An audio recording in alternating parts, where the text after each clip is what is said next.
Bonjour Berne, merci Nicolas de m'avoir invité aujourd'hui pour représenter le mouvement fédératif roman. Alors après toute l'extériorité de Nicolas, je vais essayer de passer un peu plus d'intériorité. Voilà, le 21e siècle sera spirituel ou il ne sera pas, disait André Malraux dans les années 70. Et il semble bien qu'il ne se soit pas trompé. Il va nous falloir faire des choix. Le globalisme ou la souveraineté, l'inversion des valeurs ou les valeurs retrouvées, le mensonge ou la vérité, la laideur ou la beauté, l'humain augmenté ou l'humain authentique, l'humain dégenré ou la femme et l'homme, la peur ou l'amour. Dans quelques jours, l'Assemblée générale de l'OMS se réunira. Alors sera discuté le sort des peuples du monde. 2 accords majeurs seront soumis au vote des délégués. 2 accords qui scelleront, ou qui ne scelleront pas, du moins pour le moment, l'idéologie galopante des mondialistes, leur nouvel ordre mondial et la gouvernance qui en découle. Bien sûr, tout cela avec l'aide active et dévouée de nos gouvernements et de nos parlements qui ont oublié leur devoir premier, être au service du bien commun. 2 accords sur la santé, ou plutôt sur le business, non pas de la santé, mais de la maladie. Car des gens malades, ça rapporte de l'argent. Et puis en passant, on y a ajouté la santé animale, l'environnement, le climat, les guerres, les flux migratoires, finalement tous les comportements humains dans une gestion totale du vivant, One Health. Concept d'ailleurs repris dans la révision de notre loi sur les épidémies avec un petit plus de nos autorités. Qui ose encore croire aux mensonges de l'OMS après le scandale de la fabrication de la pandémie du Covid qui a rapporté des milliards à la pharma et à ses actionnaires? Qui peut croire que l'OMS a pour objectif la santé des peuples lorsqu'on sait qu'elle est financée à 80% par des dons qui sont accrédités au domaine choisi par les donateurs, surtout préoccupés par leur santé financière florissante, sous un couvert de philanthropie, bonne pour leur image? Cela relève d'un cynisme rarement atteint. Et oui, pardonnez-moi l'expression, mais on se fout totalement des individus.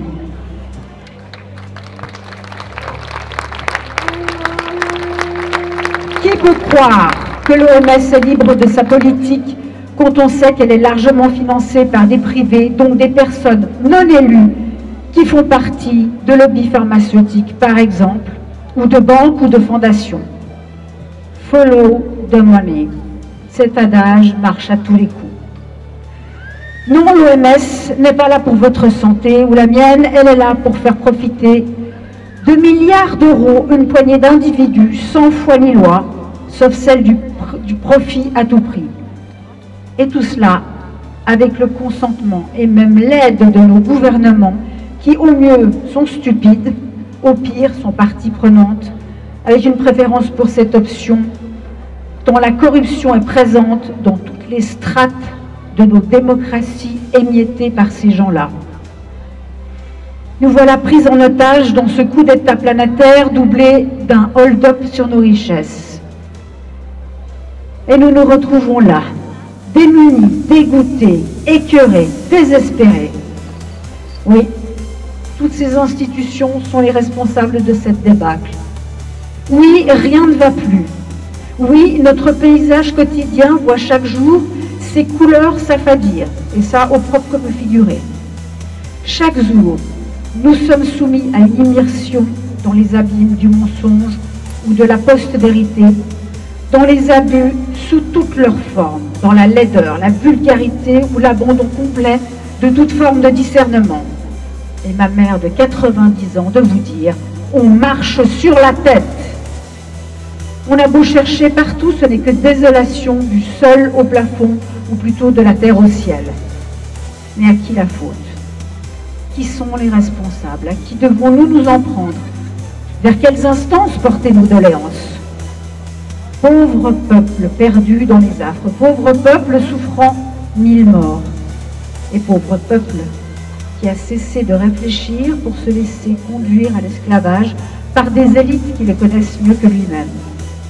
Certes, oui, ces élites abusent, mais elles ne font qu'occuper le terrain que nous avons depuis très longtemps déjà déserté. Les lobbies, les personnalités politiques, les centres de pouvoir parallèles se réjouissent de cette souveraineté que nous avons oubliée.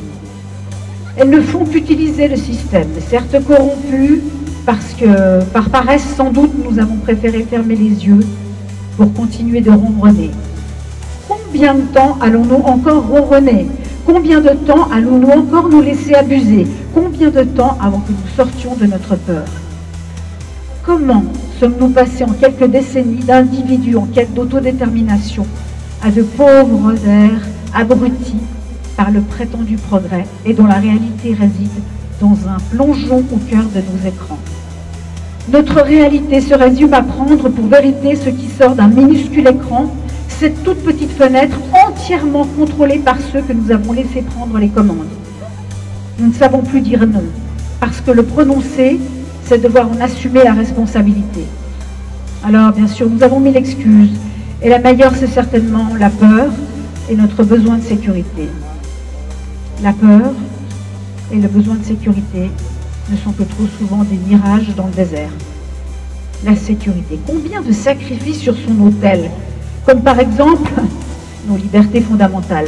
Nous l'avons pourtant expérimenté dans nos chairs et dans nos âmes il n'y a pas si longtemps.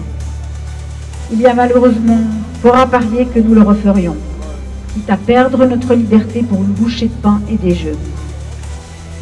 Nous sommes en crise, une crise politique, une crise économique, une crise financière, une crise sociale, une crise sanitaire, une crise écologique, une crise technologique, une crise psychologique, une crise philosophique, une crise de confiance.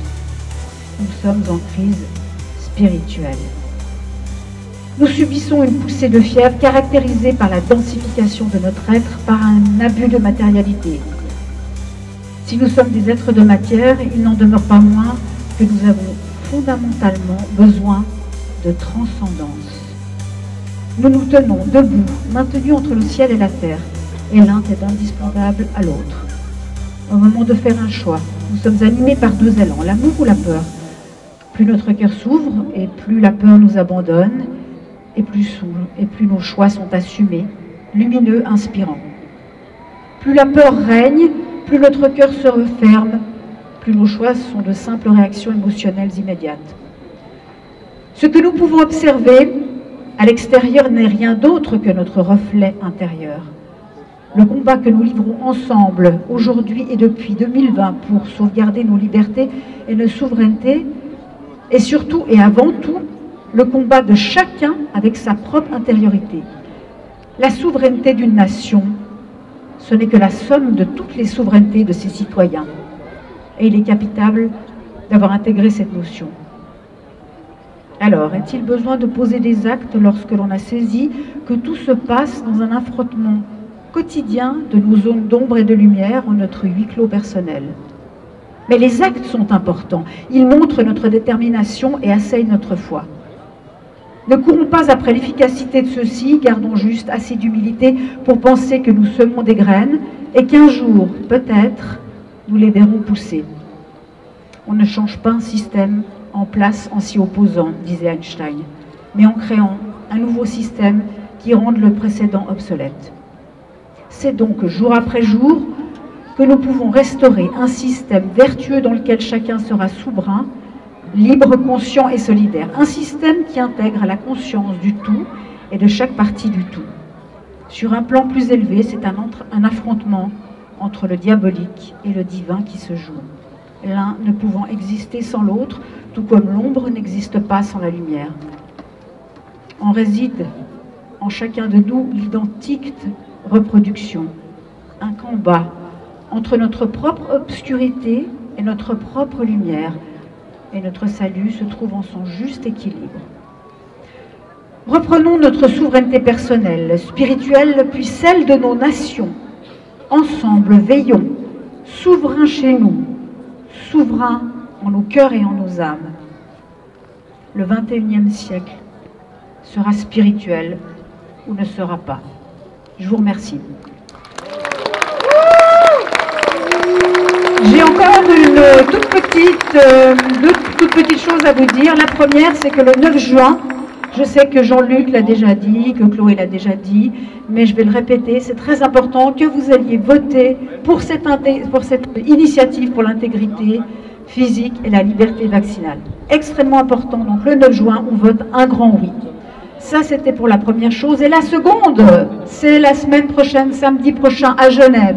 Il y aura vraiment une immense manifestation où, normalement, il doit y avoir des gens du monde entier, en tout cas de toute l'Europe, qui vont venir. Il y aura une quarantaine de speakers du monde entier, dans différentes langues. Donc, vraiment, venez nombreux. Je pense que ça va être un grand moment, un moment historique, en tout cas, on l'espère, et ça sera grâce à vous. Je vous remercie beaucoup. Je vous souhaite une bonne fin de journée.